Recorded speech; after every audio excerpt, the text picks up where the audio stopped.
मोदी सरकार के तीसरे कार्यकाल का आज पहला बजट पेश किया गया है। वित्त मंत्री निर्मला सीतारमण ने बजट पेश किया है।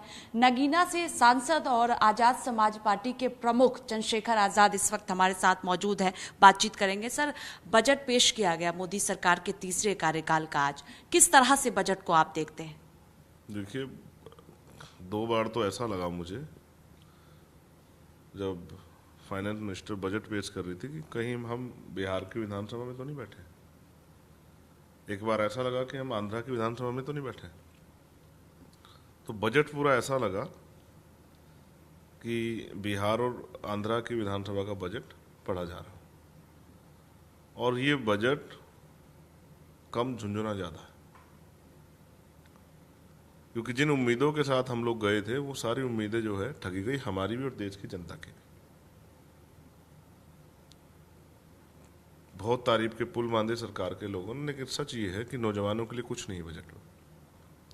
इंटर्नशिप की बात की गई है, लेकिन इंटर्नशिप का फ्यूचर क्या है? क्या उनको पक्के रोजगार गारंटी मिलेगी? नई नौकरियों पे कोई बात नहीं हुई है। देश में महंगाई कमर तो उठ रही है, लेकिन जो गृहिणी है, देश में ज़्यादा जो महिलाएं हैं वो कामकाजी महिलाओं से ज़्यादा हैं गृहिणी जो घर चलाती हैं। उनके घर का बजट बिगड़ा हुआ है। महंगाई से उनकी जान को कैसे निजात मिले, उनके घर का बजट कैसा अच्छा, इसकी कोई योजना सरकार के पास नहीं। किसानों के लिए बहुत बड़ी बातें की गई, लेकिन किसानों की जो सबसे बड़ी बात है एमएसपी की लीगल गारंटी, उस पर कोई बात नहीं हुई। बात की जा रही है कि हम विकसित देश की तरफ जा रहे हैं, लेकिन हेल्थ को विकसित जो प्राथमिकताएं हैं आपकी सेंटर की, उसमें आपने नहीं रखा। हेल्थ का बजट नहीं बढ़ाया आपने एजुकेशन का बजट नहीं बढ़ाया। एससी एसटी ओबीसी की कल्याण के लिए कोई प्राथमिकता सरकार के पास नहीं है।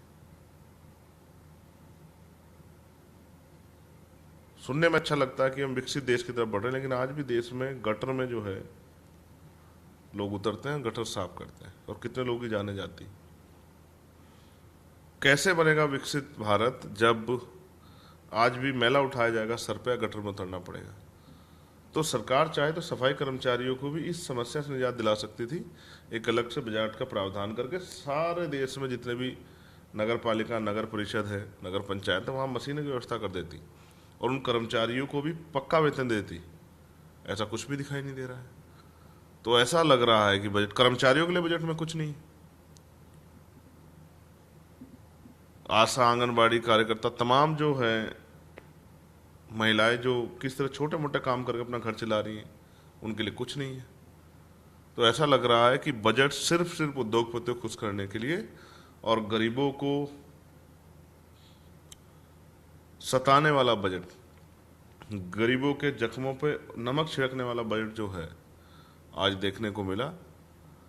उम्मीद थी कि इस बार कुछ बड़ा बदलाव होगा, कोई भी बड़ा बदलाव देखने को बजट में नहीं मिला।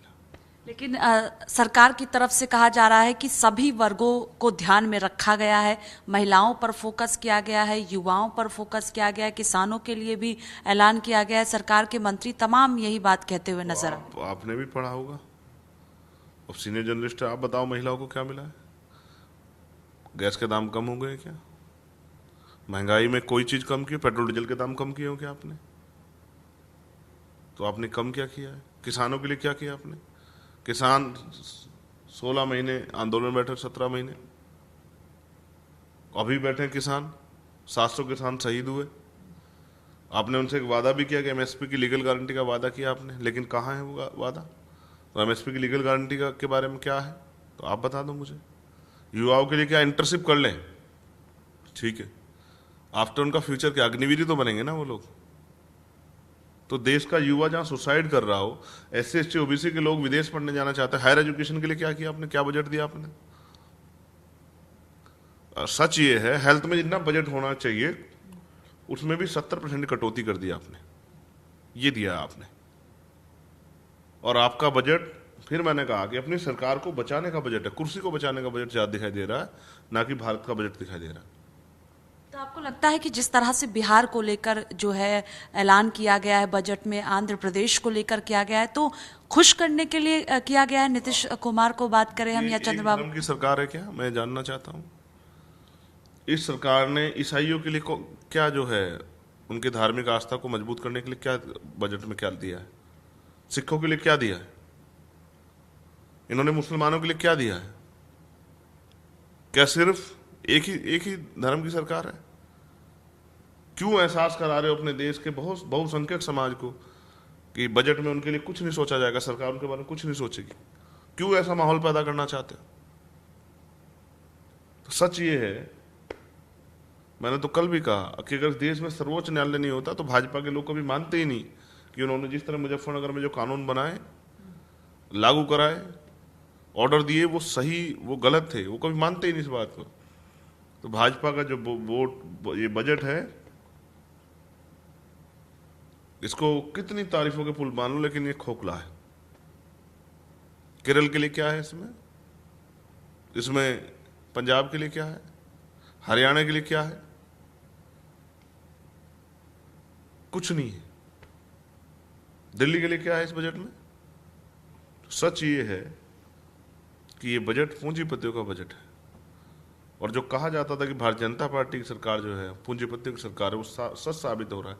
और तो और जो बजट मिला स्टेटों में हमें, स्पेशल कंपोनेंट प्लान का पैसा, उसमें से भी आज मैंने पढ़ा, एक अखबार में सुबह मैंने पढ़ा कि वहां से 93-95 करोड़ रुपए जो है SC ST के पैसे जो हैं वो पशुओं के लिए जो है अलग मद में लगा दिए हैं।